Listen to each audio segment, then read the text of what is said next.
way doing what is not lawful on the Sabbath. And he said to them, have you never read what David did when he and his companions were hungry and in need of food? He entered the house of God when Abiathar was high priest, and ate the bread of the presence, which is not lawful for any, but the priests to eat it. And he gave some to his companions. Then he said to them, the Sabbath was made for humankind, and not humankind for the Sabbath. So the Son of Man is Lord even of the Sabbath. And again he entered the synagogue, and a man was there who had a withered hand. They watched him to see whether he would cure him on the Sabbath, so that they might accuse him. And he said to the man who had the withered hand, come forward. Then he said to them, is it lawful to do good or to do harm on the Sabbath? To save life or to kill?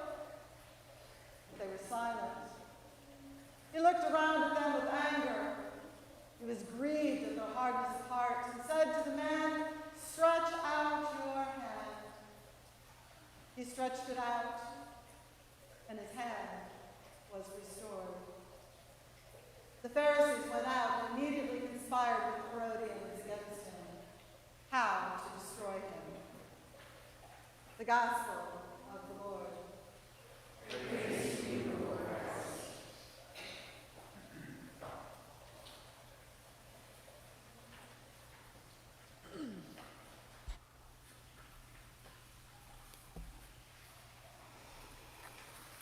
In the name of the Blessed Trinity, one holy and living God. Amen. Please be seated.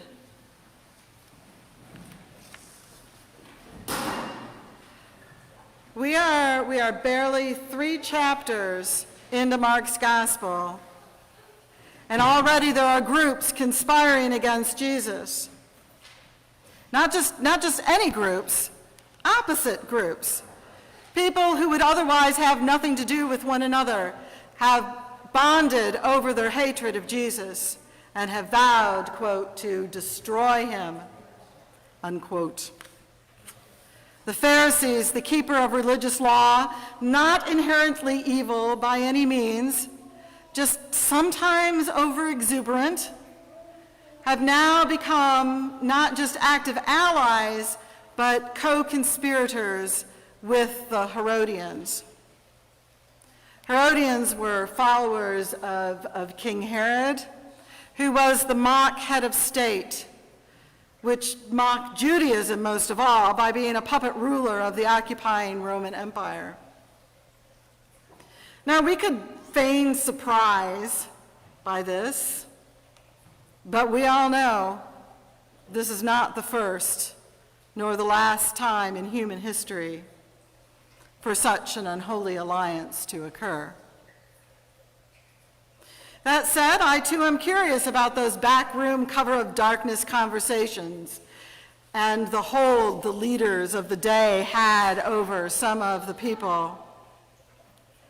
I suspect that the present day could shed a lot of light on the past, but alas, all Mark gives us is a series of confrontations with Jesus.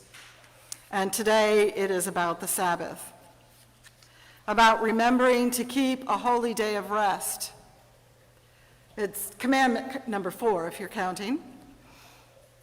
The Sabbath law or commandment, first proclaimed in Exodus, was theologically patterned after our creation story in Genesis.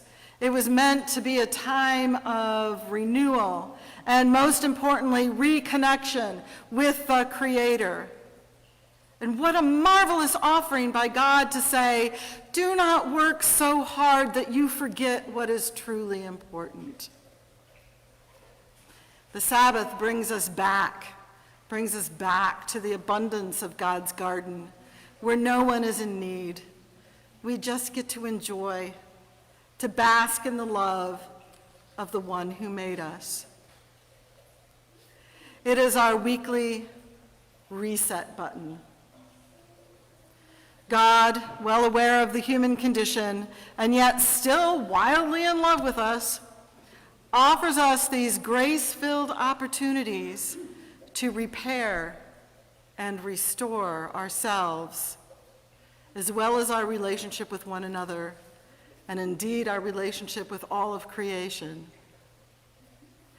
And this rhythm of restoration culminates with what is known as the Jubilee, where every 50 years, debts are forgiven, land is restored to its original owners, and slaves are free, thus ending systemic inequality and perpetual poverty, starting anew. It is all part of God's divine economy, right there in the Holy Scriptures. It all starts with the Sabbath, tied into the Exodus story, with the free distribution of manna for a newly liberated people. So why would Jesus have to make a point about this? It's so beautiful. How could people possibly object? And I'm just going to be blunt here. The Sabbath became something just for the privileged. God's economy perverted to benefit some and not all. I mean, we all want some laborers laboring on Labor Day, don't we? And some people actually need to work so as to not go hungry. It's a different twist on the gospel, but you get my point. Just like the Pharisees, who probably were not really out patrolling the grain fields that Sabbath day, but rather brought into the story by Mark to paint a broader picture, to ask the question, who is benefiting from and who is harmed by restricting and hoarding God's generosity? Who is really profiting from the rising cost of food? As Mark's current audience, I invite us to get curious and courageous about that. Let the hungry eat, Jesus both tells and shows us in this passage.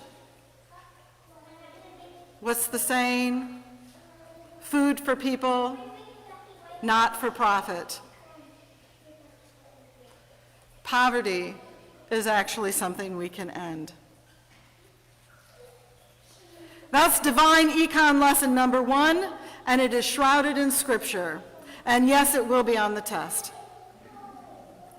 And even the Pharisees will pass. Letting the hungry eat is not what was upsetting them. What was upsetting them, dear ones, was way more nuanced. Well, it was subtle until Jesus just blurts it out in the form of a question. Is it lawful to do good or to do harm on the Sabbath, to save life or to kill? And what does one say to that? I mean, obviously nothing. The answer is, of course, save a life. That's a no-brainer. There's even provision for it in the law.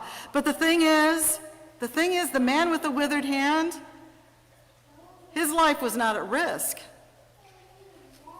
His livelihood was more likely diminished though, and not because the man was diminished, but because the system was less than God had intended. Jesus did not heal or cure this man. That's a very ableist point of view. The Psalter, after all, tells us, if you yourself created my inmost parts, you knit me together in my mother's womb. I will thank you because I am marvelously made. Your works are wonderful and I know it well. My body was not hidden from you while I was being made in secret and woven in the depths of the earth. Your eyes beheld my limbs, yet unfinished in the womb. All of them were written in your book.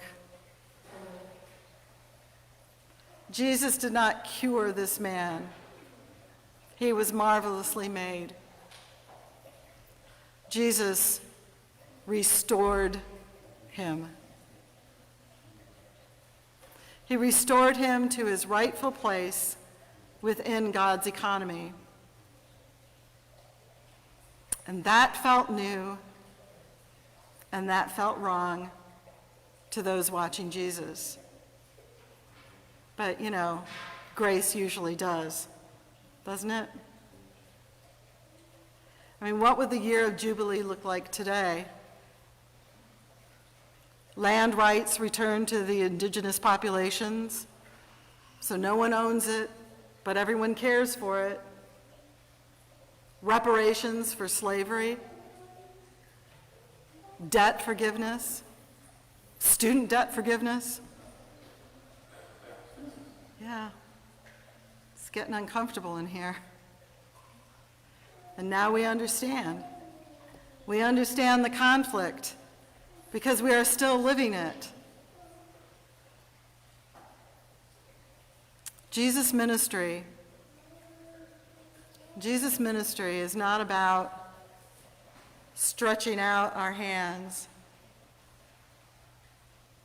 It's about stretching open our hearts. May it be so.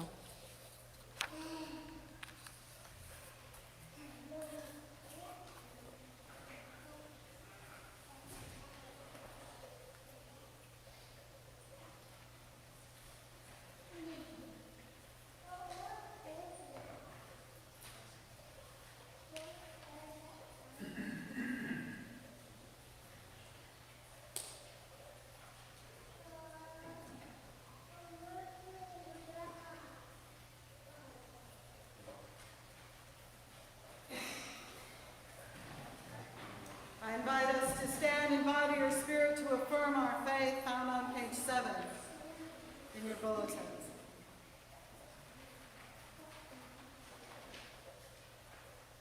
Do you believe and trust in God, our Creator,